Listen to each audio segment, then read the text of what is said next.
Okay, so I'm Mark and this is Anthony. Hey, Anthony, you have a retail background. You've been in retail like for a long time. That's true, isn't it? Yes, yeah. Okay. Started And in part in gift shop and multiple iterations of that, and into news agencies. yeah, so now you work within News Express, and News Express, we're a marketing group serving a couple of hundred news agents who transform their businesses into gifts and homewares. We're going to talk today about Shop Talk. You and I were just at Shop Talk in Las Vegas, and it's your what, fourth time at Shop Talk? Uh, Probably third time. Third, I think third. Yeah. Yeah. The thing about Shop Talk is people come away with, oh, it was a great experience, great to get re-energized. What I want to do is start by just sharing some photos, just as I guess, a trigger point to give people a sense, just very, very quickly, of Shop Talk. As you walk into the trade show area, you've got this huge sign. Everybody's kind of drawn to that. But Shop Talk itself is quite fascinating. You've got a pickleball court.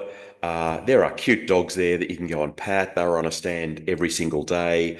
There are people getting IV drips into their arms. Did you get this one? No, I did not participate in that. That's just craziness. TikTok had an awesome stand, which I might talk a bit about later on. There were lots of panel discussions, which were fascinating. Then there were these tables set up for one-on-one sessions, which I know you did and I did. They were fascinating. They were. Yeah. Um, Towards the end of the show, that it kind of empties out a little bit. But then there's this guy, which is you, standing in line for some merch. And I want to talk about merch in a moment. So just kind of people should remember that photo, because really that is about the experience of, if you like, the shop floor. This shop talk, normally you don't do it, but this shop talk, you were all about going to stands, talking to people and getting merch. Tell us about that experience. Look, that photo, that was an interesting one. They were actually giving away Ugg boots. Um, and they were personalizing the Ugg boots with your initials or an icon as well. So, what that company focuses on is the kind of like a marketing company in terms of you know reaching customers and providing a personalized experience for those customers. So they're getting the content that they want to see from your store. And a lot of the companies out there were pushing personalization in terms of the merch. Companies were doing hats you could make. You could personalize by putting, different. You could put letters, icons. There was a place doing jewelry, doing bracelets you could personalize, doing bags. A lot of places were giving away socks. A lot of You places were made giving. something, you on one of these stands, you made something for your wife, didn't you? Yes, yeah, I made her a hat. So So what did the experience, that kind of trade show floor um, experience where you were interacting kind of with products and interacting with people, did that tell you anything from a retail perspective about kind of that shopping being entertaining type experience or anything of that nature? look, I think it takes you away from in that regard, it takes you away from the kind of conference floor as such, and it kind of brings it down to a more uh, not really as businessy, I would say. Yeah. It just makes it more friendly, more approachable. But You can have a chat, and that chat does turn into talking about the product and talking about, uh, you know, yeah, all different things in terms of the marketplaces that they're in and how they work, and how we work as retailers, and a lot of the shop floor and also the table talks are really kind of vendors, retailers, suppliers, all just learning about the industry really. it kind of that sort of when you are personalizing products or picking up merch or something like that, it kind of alters your dwell time. You're spending longer in that sort of experience. One of the trade show experiences that I liked a lot was with TikTok. Because the trade show's really noisy. You've got hundreds and hundreds of stands. You've got thousands of people. And as soon as you step onto the TikTok stand, they gave me some headphones, noise cancelling headphones. I put those on, and immediately I lost all of that noise around me. And I could hear this person speaking just very quietly on stage without having to yell, without having to force themselves to be heard over the cacophony. And I just stood there for a few minutes, first of all, enjoying how quiet it was, and then listening to what they were saying. And so TikTok, through this very simple approach with the headphones, got me into their space and got me listening to their pitch. And even though it's not the merch story that you're talking about, it's a similar thing in the sense that they found a way to disconnect from all the noise out there and give me an experience that was very personal for me. I felt engaged with them and I felt that I could really take on board what they had to say. Although you were probably offered merch at TikTok, is that they were offering everybody who walked through merch. Look, I'm not a huge merch person, but I no, I didn't get anything from You've them. only got so much space in your suitcase as well. Yeah. So. So we're back in Australia now, thinking about shop talk.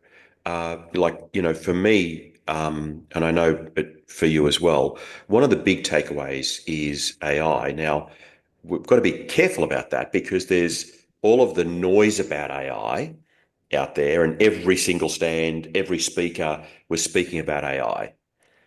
So there's the noise, but then there's okay, this is what you can do today. And we were looking at it particularly from a small business retail perspective.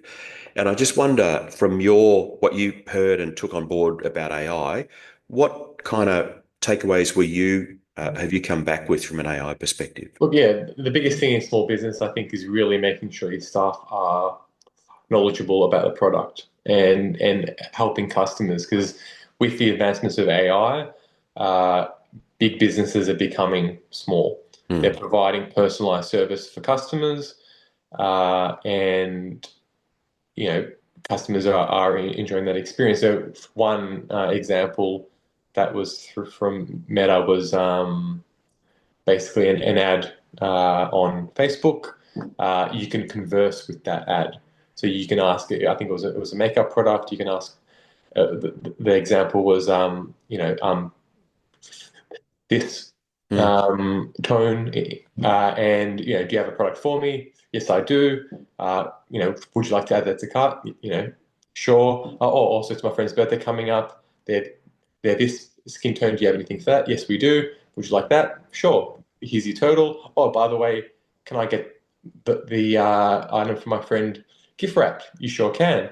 And so it makes that shopping experience easy. Yeah.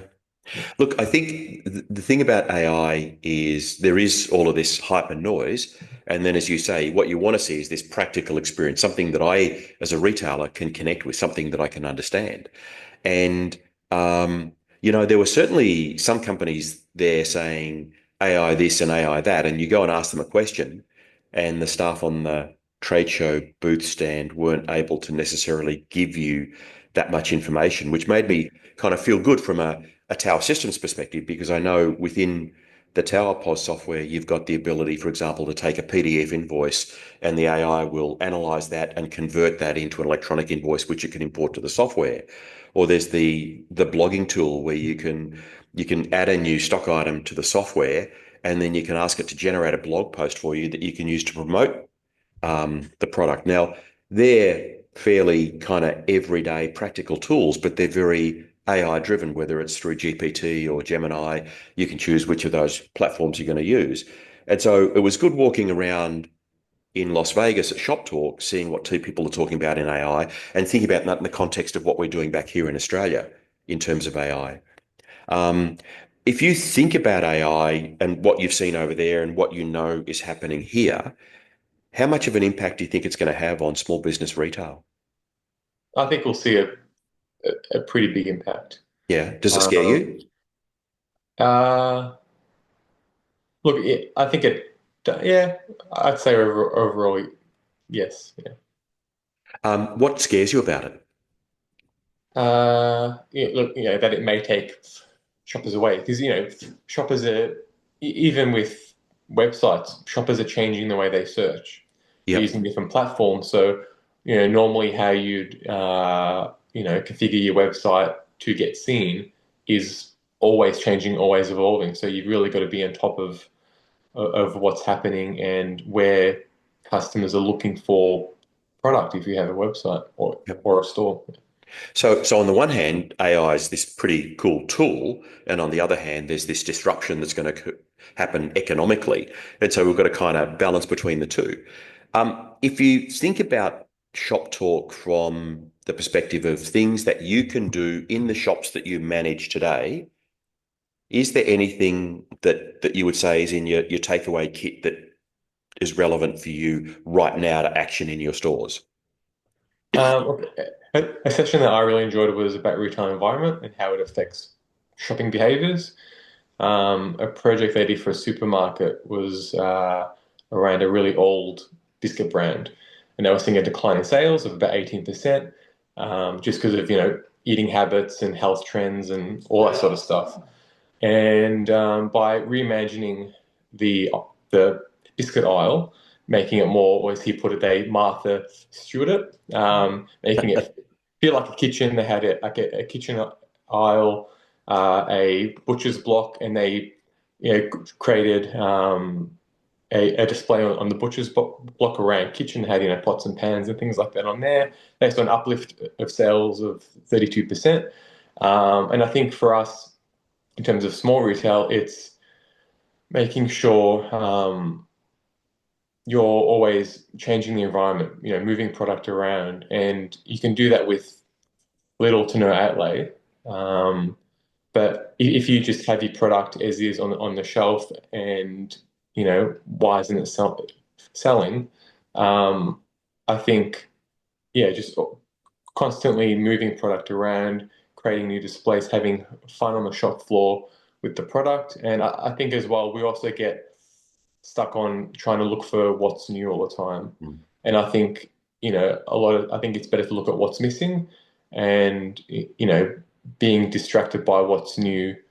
Um, I think we're missing out on growing some categories that kind of get forgotten about. So when you talk about what's missing, if I'm in my shop today, you're suggesting that I kind of look at the performance of the business and look at the range of products I have and say, what's missing from this that I can benefit from bringing in? Yeah, like, it could be a simple thing of like a flash category, having a look at your sales and determining, where there are holes, um, you know, in that category versus, really spending time chasing what's new. Because you could have a product that's doing really well, but you're also focused on trying to find the latest and greatest, where then that kind of brand that you have is not performing as it could be in your shop. Yeah.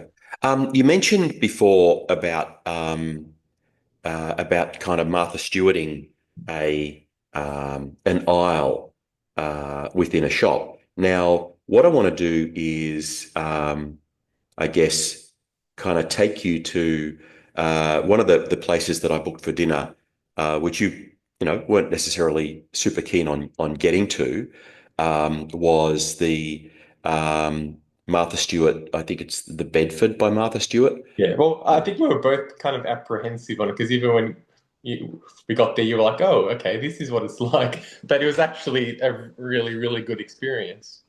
So this is you at the restaurant. So we got there and I'd booked because you could pay extra to be kind of at Martha's table. So we were in this very small room, and it was meant to give you an experience like you were in Martha's kitchen. Now we were both not sure what we were stepping into, but it was for sure a unique experience. Mm. And so it took us away from the noise of Las Vegas and the noise of the casino that it was located in, and it gave us an experience that was different and enjoyable. And that comes back to retail in the sense that as soon as somebody steps inside your shop door, you want them to somewhat disconnect from the world and be with you and be experiencing that with you, I think. Yeah, yeah. Or yeah, and I think that, in terms of the supermarket and them Martha stewing their biscuit aisle, it goes to show that yeah, stepping into a different environment is beneficial. Yeah. The other, I guess, takeaway from my point of view is this thought of how big businesses are being told that they can use AI and AI related tools and agents to provide a very personal experience to shoppers, um, that helps those big businesses, as you said earlier, compete with small retail businesses. And so I think if I think about it from a small retail business perspective, I can use AI to save time. And with that saved time, I can be more in the moment and present with my customers in the shop or on the website or online, on the phone or whatever. Because I think um, being in the shop and in that experience, that one-on-one experience with the customer, is where I can really show my point of difference as a retailer. Definitely. Yeah. So I want to wrap up with kind of talking a little bit about AI, and I want to take people to an AI related experience that we had on the last day. Unfortunately, there is sound with this video, so that will sort of cut across what we're talking about. Um, So we are sitting in this driverless Waymo car in Los Angeles.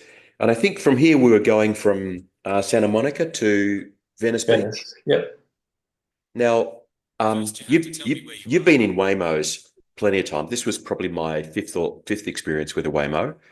Um, and people say, "Don't aren't you scared about being in this car?" But there's nothing scary about it, is there? No, personally, yeah, apprehensive at first because it's an unknown experience. For me, I was, and even so, when I first took it in LA, I was with my wife, and she's a very nervous passenger, nervous driver, and she felt very calm, and yeah, for her, it was a very good experience. And I think if she found it relaxing, I think anyone can find it relaxing. Yeah. Look, it's one of those things where the thing about Waymo that I found is it arrived on time. It got us to the destination on time. It was a calm driving experience. Um, there is no tipping involved, and it felt safe the whole way through. It felt safe, Hmm. and I think the more we have those experiences through advanced robotics and AI, the more we will trust what AI is capable of within our businesses. One of the things that's in the Tower software right now is this ability to check my prices. So I can look at a product item and I can see where I'm at versus other businesses nearby. And I can decide whether I want to be at the low point, the midpoint, or the high point. And I can do that based on this evidence from around me. And if you think back to when you were actually managing a shop, the ability to do that, it's just so hard to have the time to go and do that sort of stuff. Yeah, it was impossible. You'd be googling some, getting an idea of kind of what the majors, but you have no idea what other small businesses and things like that are doing. Where now, yeah, that tool makes it so much more time efficient. So, kind of shop talk itself aside, and looking at retail as we did in Los Angeles aside, one of the benefits about being away from the business is to think about the business from a distance and say, well, this time away, I've learnt this that I can apply into the shop. And look, for me, one of the things was, um, I guess, a reinforcement that we're in this moment of change, significant change, and it kind of re-ups the pressure or the motivation to look at changes that we can make in the shops to make them more successful. And I just wonder whether you, from that distance, from being away, you had an opportunity, whether there's anything you came back with outside of Shop Talk itself that was encouraging for you to think about and work on within the business. Look, it kind of does fit into shop talk a bit, but I think it's about being very, nimble and Mm.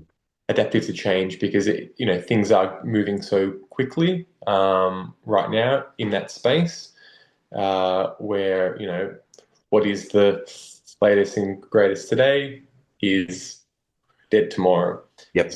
I don't think not holding on to something and trying to make it work. I think is a key takeaway I took. Okay. Final thing, and I said the last thing was the final thing, but really there's one more final thing. We were in Palm Springs and got to go to, not Palm Springs, we're in Orange County, and we got to go to the Potted Shed, I think it was called, a garden centre, which we happened to stumble across. It wasn't on our plan to go and have a look at it. And that shop was pretty awesome because we stepped into something that was local, that was unique, that was enjoyable. We thought it was a garden centre, but it wasn't a garden centre. It was all Mm. these other things. And thinking back to that shop, how awesome was that for you? It was a fun shop that you could just walk through. And I think because it had the different levels, different environments, you turn a corner, there's something completely different. They had cards in, I think it was three or four different areas within the shop. So they had, plans, but it was more around, I think it was more around creating a community. And I think that goes to kind of some of the new retail environments we're seeing like with shops putting coffee in. Mm. You've got big brands like Coach. You know, they've kind of reinvented the brand, and they're, a few shops have put coffee outlets and they sell merch around that coffee too. So they're playing into that whole small business coffee shop. So that garden centre in Orange County, we stepped in off the street and we were in another environment. Or even And there, so they had people selling. They had local vendors selling, almost selling, I think, honey and lip balm. There was a chocolate one. There was wine, wine. wine, yeah, And then when we were leaving, there was a band setting up to play music at the front. So, yeah, it was a very cool, just fun experience to just walk through and, yeah, and and that word experience is the thing, isn't it? Because it gave you an experience that you want to tell other people about. Hey, if you're anywhere near Orange County, you've got to go to this place. or even simple things like on the doors or, like to the lift or to the staff door, they had sayings on the doors, and it, Yeah, it, it made every corner fun. yeah, What would be a dead corner in the shop, you'd look and there'd be a quote on the wall. Well, not really a quote, but yeah, just saying. And yeah, it really made it feel nice. Yeah. yeah. All right. Thanks for talking about Shop Talk, and have a great day.